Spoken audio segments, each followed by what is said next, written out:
Welcome back to Half-Life. In this episode, we start exploring the Lambda complex. We don't get too deep into it, but we do start breaking into it. You know breaking in is illegal, right? That's why you died right then and there. I didn't move I fast enough. I didn't move fast enough. I should call the cops Because on this you. is a really Breaking annoying and part. entering. This is a really annoying part. Do you have to run? No, you have to basically watch the ceiling and move out of the way of the falling ceiling. At least the game is nice enough to give you, like, I was gonna say it was nice enough to give you lighting indicators on where it goes, but they don't even give you that. Yeah, that fuck me, was right? because I wasn't sure what was falling. Yeah, especially with that, it's really hard to tell what's falling and what's That one was not, me not crouch you know? jumping. That one was me not crouch jumping. Yeah. Yeah. Could you imagine in this part where if the entire ceiling like is cracked and and which tiles break and which don't is just completely randomized? Ugh, that would make this part so awful. No, I would not be surprised if somebody made a mod for it. No, that's an understatement. It's not just awful, it would be like even more annoying than originally designed. Yeah. Also, for those of you wondering what the radio transmissions at the end of the last episode and this past one were saying, the military's realizing they're screwed. Not the Combine. This isn't. We should stress that so many times. It's not the Combine. Yeah, the Combine is military's Half-Life 2. realizing, yeah, we can't win between Gordon and the aliens. We can't win. We're running. They're like, yeah. The Gordon is too unstoppable. I think he might be related to Morgan. Has literal godlike powers, just like Morgan. You said maybe that's why Gordon is assigned protagonist, because he realized the danger he has when he actually speaks. Oh, so he's what was his name? He's a less annoying Bruce Almighty. No. No. I'm still on the whole god character. shit. The Inhuman character. Yeah. It's gonna bug me. I can't remember his name. Black Bolt. When he helps out the Black Bull? When he helps out the professor in the second game? Oh no. The character I was thinking of from Victor's example. Right. Yeah, Black Bolt, the Inhuman who can cause mass destruction whenever he opens his mouth, so he is mostly silent. That's kind of a funny reason to make a silent protagonist, I have to say. It is. Also, this talk also kind of reminds me of that one like movie star from Futurama who couldn't show his face, because if you see his face, He steals your soul. Yeah. That was a weird episode. It really was. It's a weird episode amongst a lot of weird episodes of Futurama. That's kind of its brand, really. It's especially from the Comedy Central era, which that's from what that episode's from. Indeed. I don't think the Comedy Central era is that bad as people make it out to be. It's flawed. It's flawed for sure, but not awful. Yeah. When you say Comedy Central era, which seasons are you talking about? Post movie. Post movie season. Post movie season. Okay, so like after they got uncancelled. Yep. Essentially. Yep. I remember seeing a promo for that that they baked into the DVD I had of the Simpsons movie, of like those. I think it was the movies, but it might have been just the whole season that they were promoting. By the way, Yeah. you know that the Simpsons movie from 2007 is like, it was supposed to come out during the show's prime in the 90s. You mean you mean the only movie they've had? That's what did I say? The Simpsons movie, the one that came out in 2007. Implying that there's multiple Simpsons movies. Yeah. Okay.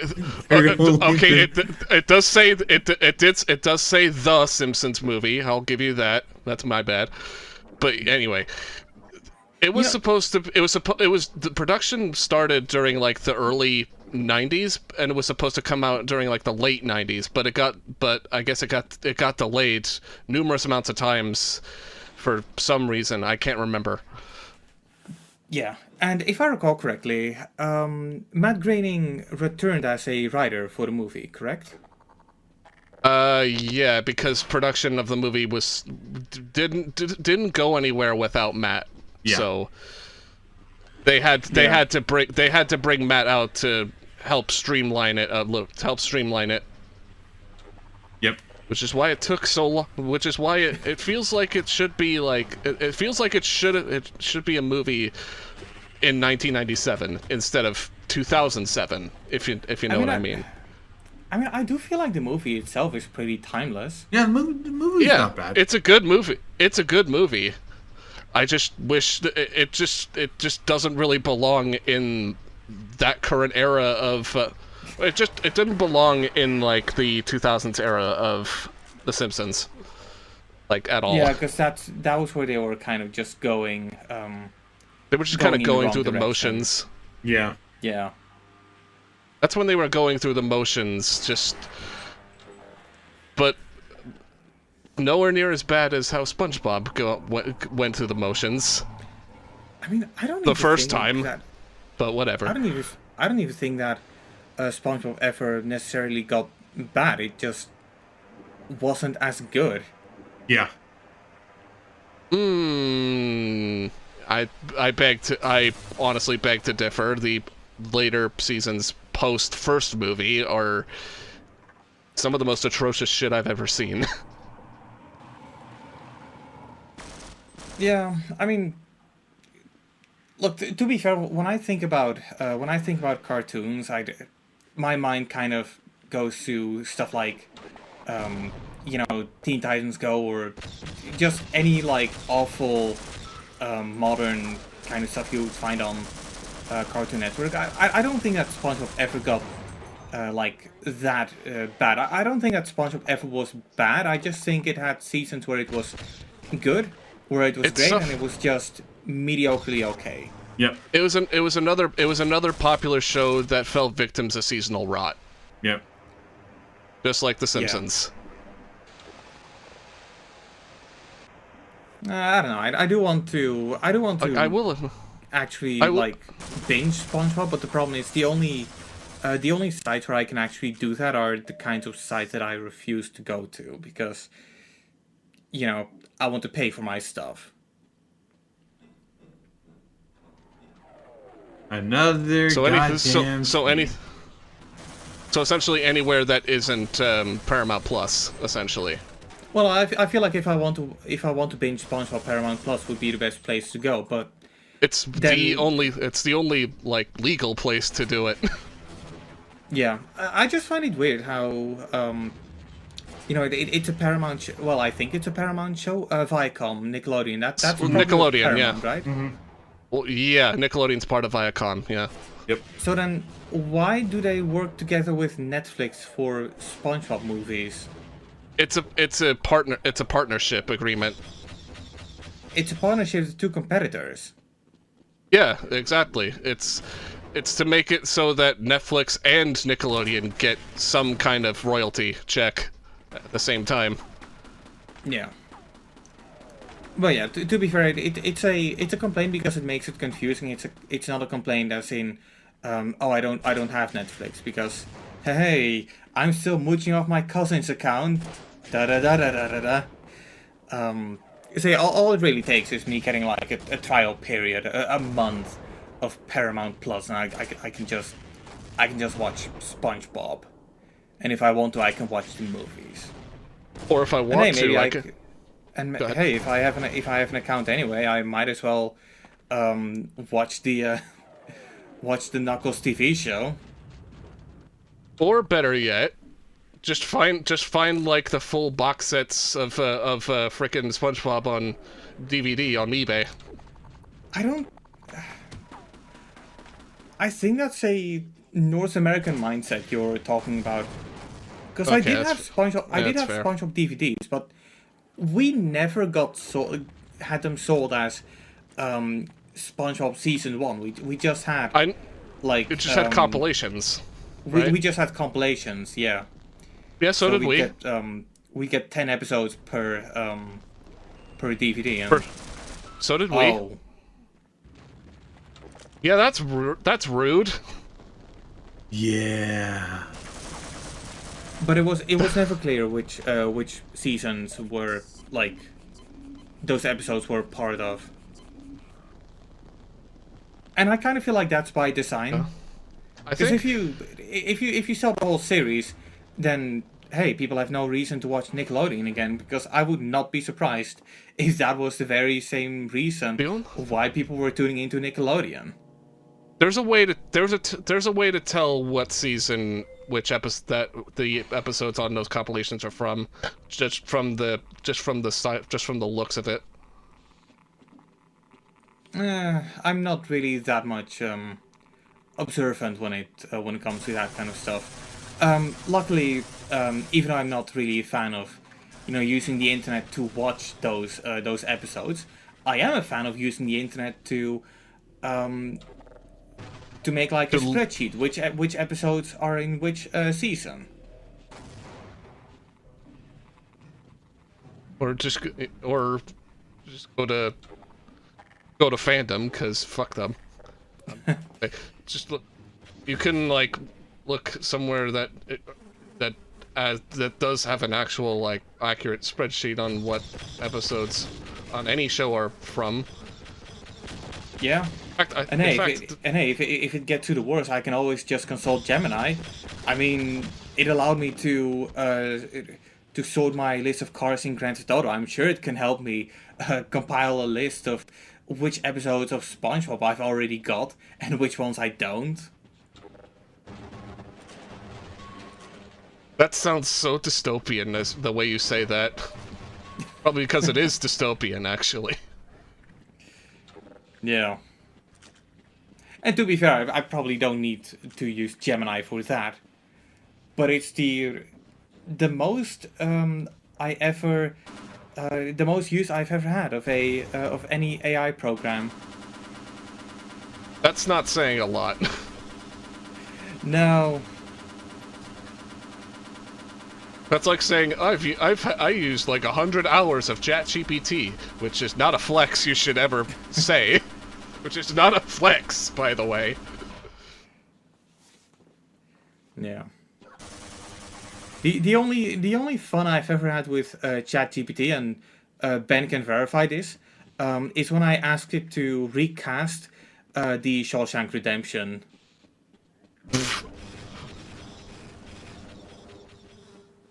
I'm trying to remember when that was. Is there nothing that AI can't do? How the Shawshank Redemption would be if all the characters were recast with SpongeBob characters. Oh yeah. Now I remember. Yeah, that was during my Nicktoons Summer of Fun. Was it during Nicktoons Summer of Fun? Yeah. Or was it during Final Fantasy?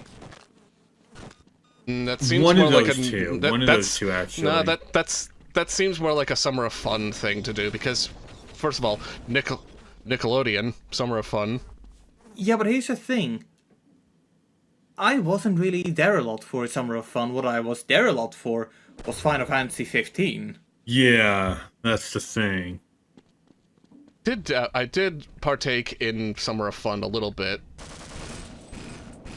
That was really it. I should have partaken a lot more of it, but whatever. But yeah, all you need to know about that Shawshank Redemption recast is that it it assigned the role of the warden to the Alaskan bullworm. Of course. Oh my god.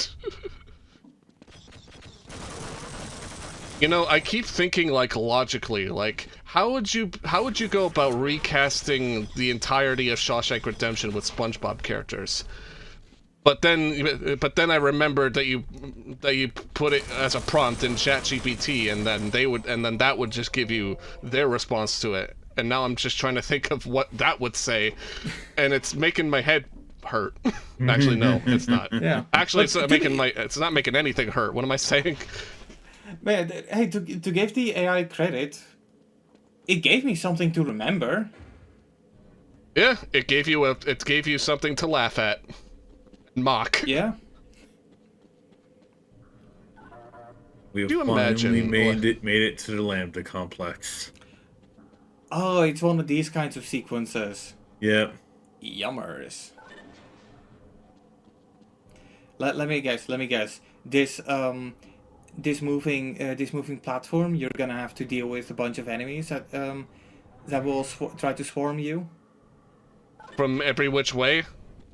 I can't remember. But I think so. You know, it would be so hilarious if a game introduces one of these kinds of platforms and it's just nothing happens and you just have to sit there for like 30 seconds. They've done that more often than just raining enemies on you. Yeah. The way it's kind of...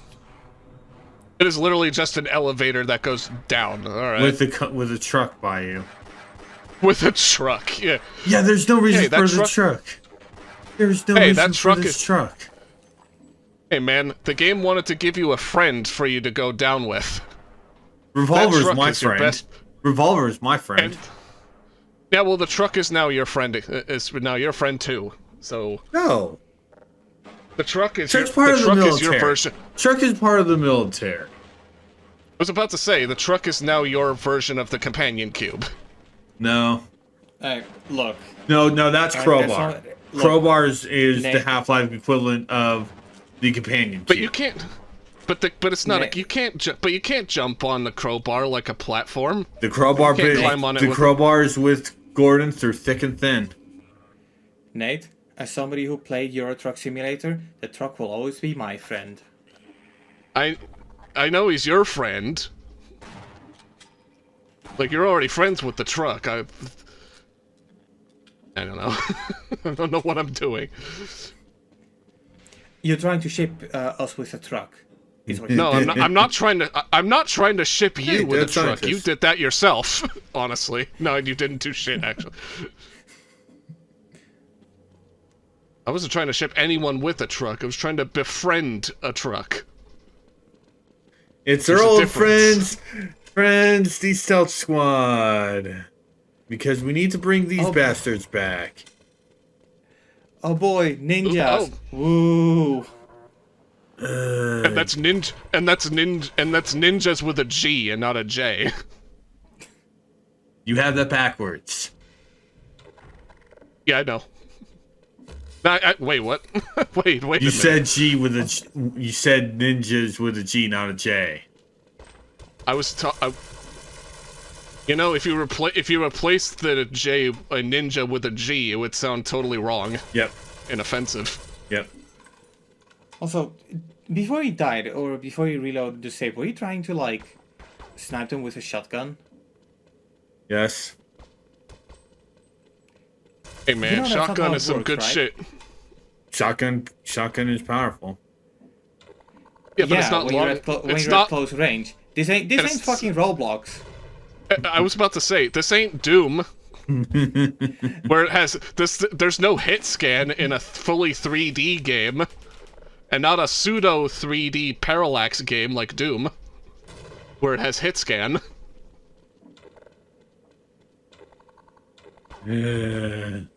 So this has more like Why do we need to bring back the goddamn Stealth Force again? Because the game doesn't want to give you any mercy. What was that, Victor? Because you touch yourself at night. God damn it. Look. Whatever business Ben has, it's none of ours. So. Luckily, this is the last time we will be dealing with these guys, though. And it was a Family Guy reference. Yeah. Yeah, I know. I know. I'm just saying.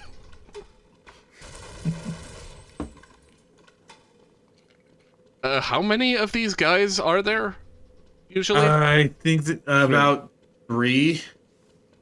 I don't know, because they all just run around and disappear and take too much damage and take too much shots to kill them. More like they run. It's more like they run, they hide, they shoot you in the back. Yeah, this type of enemy is not good. Well, I mean, yeah, I'm gonna be honest. If I'm playing this game, I would feel like super uncomfortable just hearing those steps, but having no clue where they're coming from. Yeah, but it's terrifying. Yeah. I do like the fact that they do add footsteps, though. I do like that. I would not get rid of the footsteps. It's terrifying, and it adds to the atmosphere of the game. Yeah. Yeah. That being said, they're just really annoying to fight, though. They're just really annoying to fight. I wish they were one-hit kills. Yeah. They died in one hit. Yeah. They should be a one-hit kills. Because like look at their frame. They like there's nothing there. How do they take so much damage? Do they have like some sort of nano-enhanced biosuit or whatever sci-fi jumbo you can come up with? Nanomachines, son.